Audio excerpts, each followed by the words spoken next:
In the end, the painting was the only thing they couldn't decide on. It was a beautiful seascape, stunning in blues and greys. They'd bought it on honeymoon in Cornwall after seeing it hanging in a little cafe. The price hadn't been unreasonable, but it had still cost most of their spending money and left them eating beans on toast for the rest of the week. They didn't care.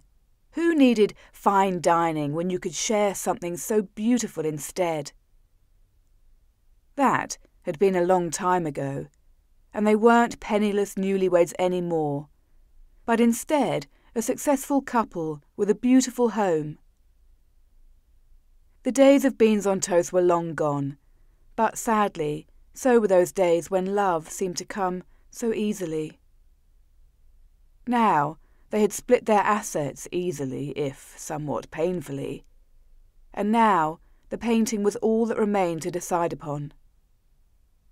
Until now, the lawyers had had very little to do. They had overseen the distribution of assets and prepared, or rather had their assistants prepare, the necessary paperwork. It was a straightforward case, the bread and butter of their profession. But now that damned painting was throwing a spanner in the works. An afternoon meeting had been arranged to finalise matters and, they hoped, given that it was a Friday, they'd be able to finish for the weekend, with this case all but behind them. Ahem. One of the solicitors cleared his throat. I think that's about everything, except for the painting. There was a sudden shuffling of papers around the table, the professional equivalent of a collective groan. The first solicitor, Mr. Ladbroke, continued. An original Paul Masters, purchased in Cornwall for £300, now valued at... David Thomas raised his fingers from the table, gesturing for Ladbroke to stop. The value isn't the issue.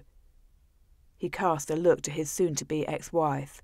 It's priceless, Emma Thomas completed, a sad smile on her face.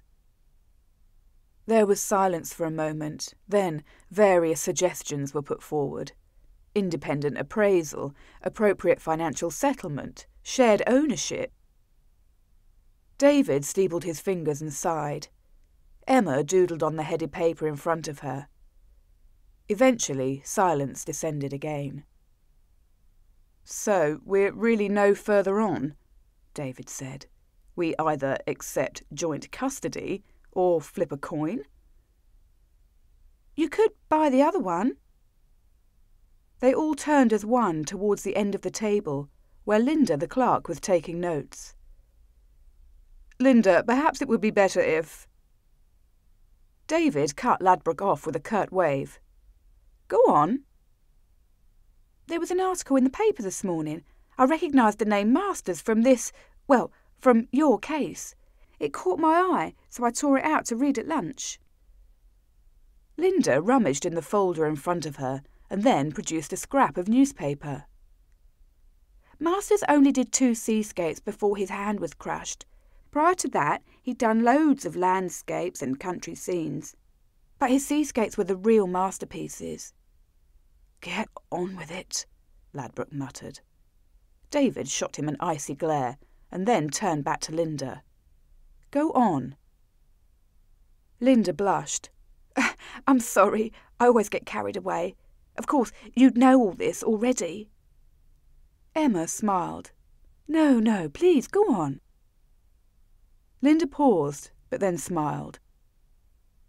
Well, Masters didn't make too much originally. He sold a couple of his paintings in a small local gallery and displayed others in local cafes for sale. That's where we bought ours, Emma chipped in. David nodded, repressing the instinctive smile that threatened to break out in response to Emma's always contagious enthusiasm. But you didn't get all that from that tiny clipping, he asked. Linda blushed again. Well, no, I was quite intrigued when I realised it was about the seascapes.